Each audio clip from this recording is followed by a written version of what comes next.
이번 시간에는 패스네임 레솔루션에 대해서 알아보도록 하겠습니다.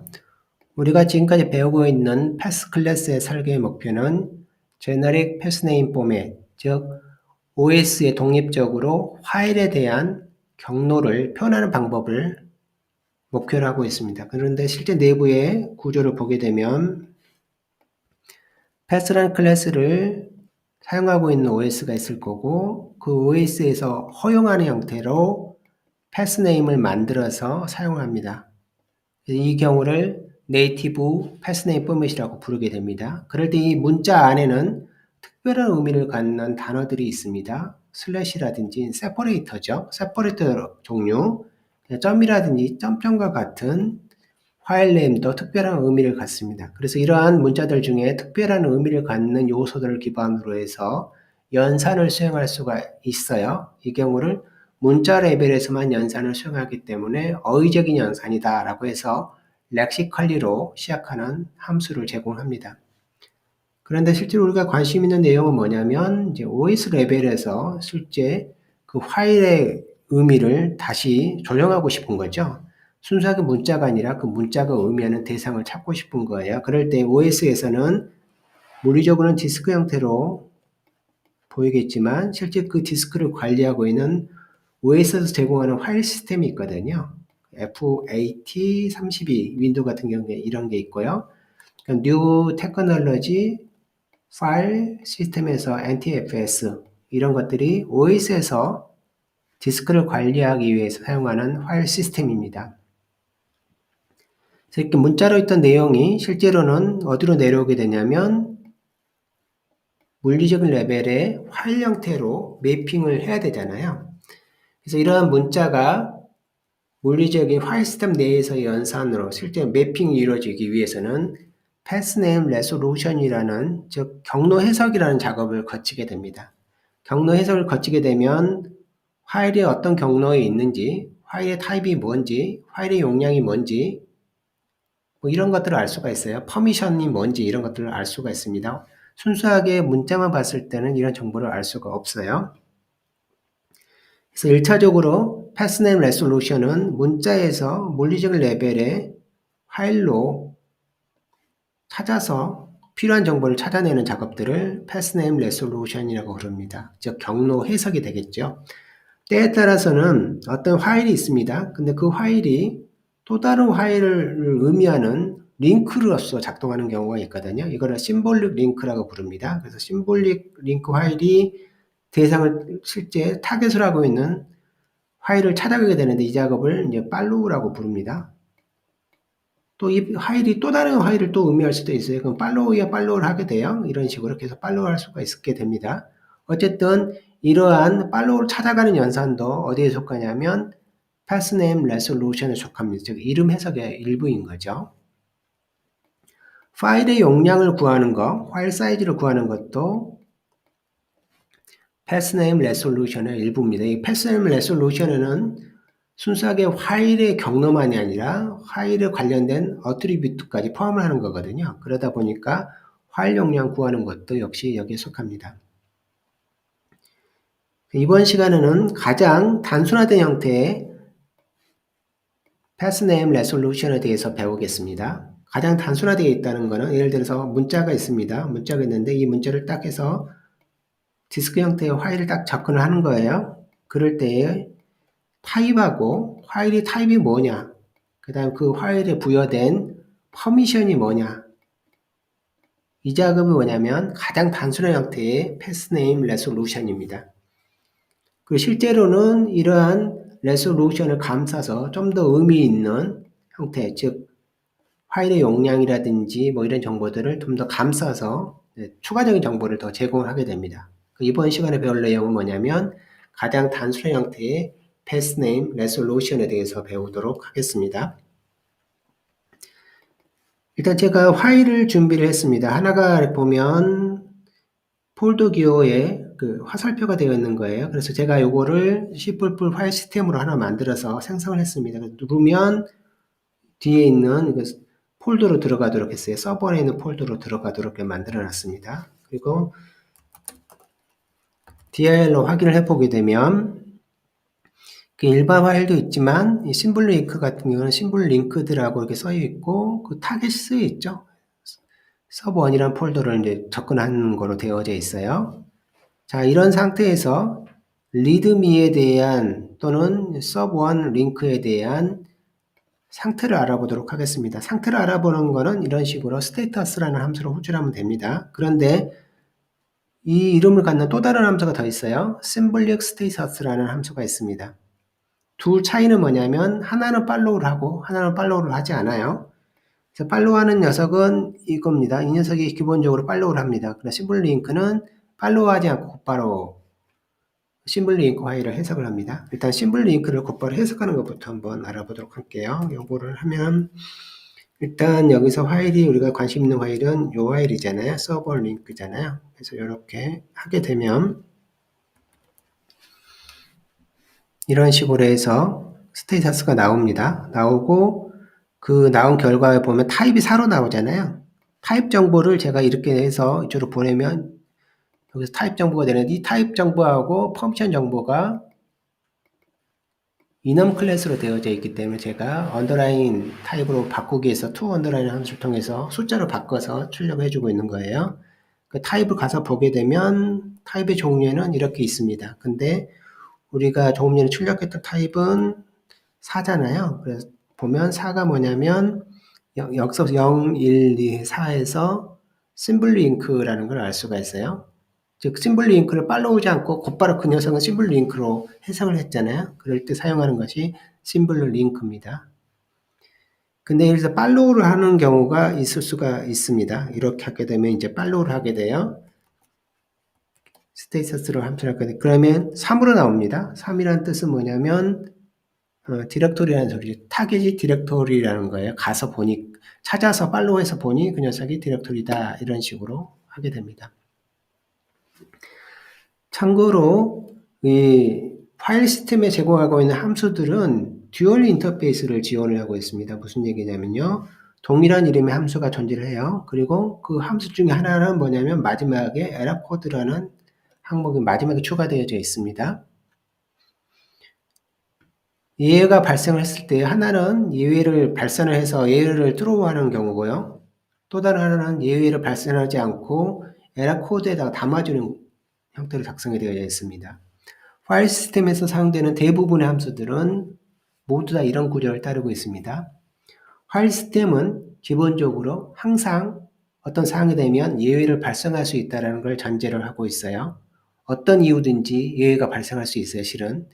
뭐 디스크가 고장이 나서 그럴 수도 있고요. 어떤 이유로 인해서 어떤 예외를 항상 발생할 수 있습니다. 그렇기 때문에 이런 처리를 하기 위해서 하나는 트루하는 도록 되어져 있고 하나는 에러 코드로 리턴하도록 되어져 있습니다. 그래서 듀얼 인터페이스라고 이제 얘기를 합니다. 저는 주로 에러 코드를 사용하는 코딩을 작성할 거예요. 그래서 여기서 만약에 리드미를 하게 되면 제가 리드미라는 파일을 했는데 뭐 결과는 동일하게 됩니다. 리드미를 제가 여기다 하게 되면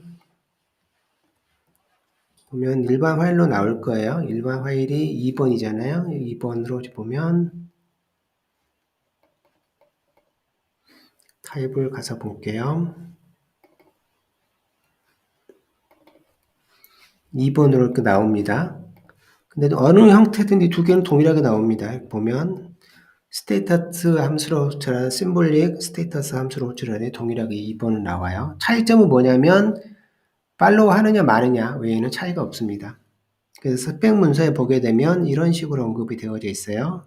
스테이터스 같은 경우에 마지막에 보면 심블 링크에 대한 내용을 이렇게 보면 이거는 스테이터스에 보면 심블 링크에 대한 내용을 언급하는데 이런 식으로 언급을 하고 있습니다. 만약에 전달된 파일이 심블 링크 파일이면 어떤 과정에서 그러냐면 패스네임 레솔루션을 하고 있는데 심블 링크 파일인 거예요. 그러면 다시 패스네임 레솔루션을 다시 계속합니다. 심블 링크의 컨텐츠를 사용을 해서 즉 팔로우해서 또 한다는 거예요. 이 소리는 이제 실은 이런 의미가 있습니다. 예를 들어 어떤 파일이 있어요. F라는 이름이 있는데 이 이름이 심블 링크에서 갔어요. 갔더니 또 얘가 G라는 이름인데 G가 또 다른 심볼 링크예요. 그럼 또 이동한다는 거예요. 이렇게 계속 간다는 소리입니다. 컨티뉴 한다는 소리는 컨티뉴를 해서 계속 그때마다 그 개수만큼 패스네임 레솔루션을 계속 진행한다 이런 의미예요. 그에 비해서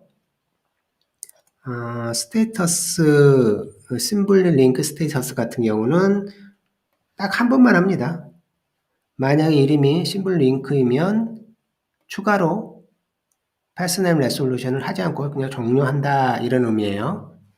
그 외엔 차이가 없습니다.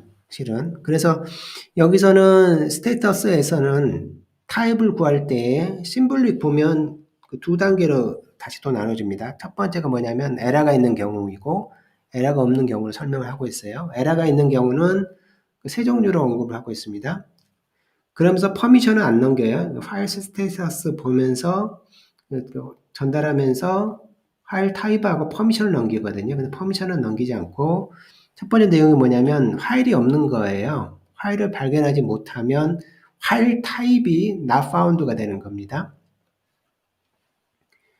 그 다음 파일을 찾았어요. 찾았는데 그 타입이 뭔지 모르겠어요. 이런 경우는 unknown으로 해요. 이 두 개 일단 에러인 거고. 근데 이거 넌이 좀 다른데 넌은 뭐냐면 있는 건지 없는 건지 자체도 알 수 없어요. 접근하려고 하면 아예 에러가 뜬다든지 뭐 접근이 불가하도록 아예 확인 자체를 불가능하고 만드는 경우가 있거든요. 그런 경우는 넌으로 합니다. 여기서 중요한 거는 타입에 발견하지 못한 not found도 타입으로 지정되어 있다는 거. 이 부분이 중요하고 넌이 갖고 있는 의미는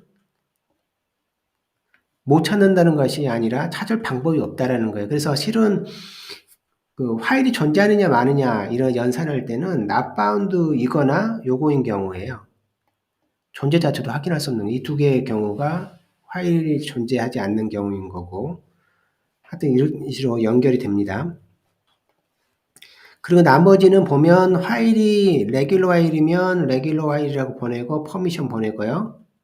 그 다음에 뭐 디렉터리면 디렉터리 보내고 퍼미션 보내고 뭐 이런 식으로 되어져 있습니다. 블락 타입은 블락, 캐릭터 타입은 캐릭터 뭐 이런 식으로 쪼개서 사용자가 이 OS 지원하는 특수한 경우도 그 라이브러리를 만든 사람이 추가할 수가 있도록 되어져 있습니다. 패스 라이브러리를 만드는 설계자가 있을 거예요. 그 사람이 추가를 합니다. 그 다음 최종적으로 타입을 모르면 unknown으로 전달하게 됩니다. 여기는 이제 심볼 링크는 없죠. 왜냐하면 팔로우를 하기 때문에 심볼 링크는 타입으로 지정하지가 할 수가 없어요. 스테이터스 같은 경우는. 자, 이런 식으로 설계가 되어져 있고 그 다음에 레귤러 타입 같은 경우는 추가적으로 C++에 제공하고 있는 fstream이라는 클래스가 있잖아요. 이 클래스에서 사용할 수 있다는 의미다라고 얘기를 하고 있어요. 뭐 하드적인 거나 퍼미션이라든지 액세스 관련된 문제라든지 파일 시스템에 대한 어떤 충돌 같은 경우만 없으면 뭐 사용하는 데는 문제가 없다. 뭐 퍼미션이 문제돼서 접근하지 못하는 경우도 있을 수가 있어요. 그런 문제가 없다 그러면 파일 fstream으로 사용할 수 있다라고 언급을 하고 있습니다.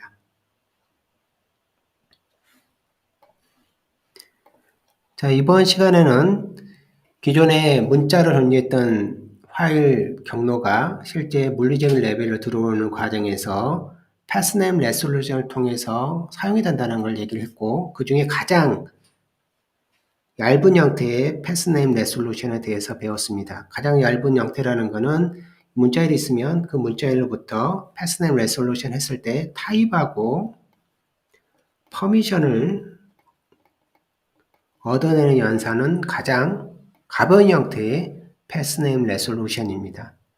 예를 들어서 파일의 용량이라든지 이런 걸 알고 싶으면 좀 더 많은 일을 해야 되겠죠. 그래서 실제 이 스테이터스를 기반으로 해서 작동하는 더 큰 함수가 있습니다. 우리가 뭐 디렉토리 엔트리라는 요 함수가 있어요.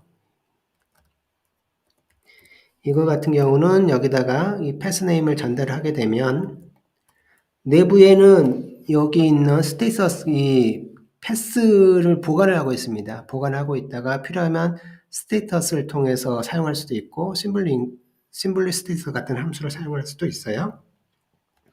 예를 들어서 여기는 에러 코드를 가져오고요. 여기 보면 스테이터스죠. F 스테이터스 넘길 때 엔트리에 여기 스테이터스라는 함수가 또 있거든요. 그 다음에 여기다가 EC를 이렇게 넘기면 똑같게 됩니다. 그러면 이제 스테이터스 함수가 작동하는 거고, 그 다음 심블리 스테이터스로 하면 또 이렇게 해서 또 작동을 합니다. 즉 결국 내부에 이 패스 네임을 보관을 하고 있어요. 근데 이 녀석은 특징이 뭐냐면 좀 더 많은 일을 합니다. 즉 좀 더 많은 패스 네임을 리솔루션을 해요. 그래서 예를 들어서 파일 사이즈를 얻고 싶다라고 했을 때 이런 식으로 얻을 수가 있어요. 엔트리에 보면 파일 사이즈라고 하는 이런 함수가 있습니다. 그래서 그 파일 사이즈가 뭐 21바이트겠죠. 뭐 요게 아마 21바이트 정도 되는 것 같아요. 속성을 보게 되면 21바이트네요. 아니면 또 어떤 걸 할 수가 있냐면 파일을 마지막 수정 시간을 알 수가 있어요. last write time라고 해서 이 함수를 호출하게 되면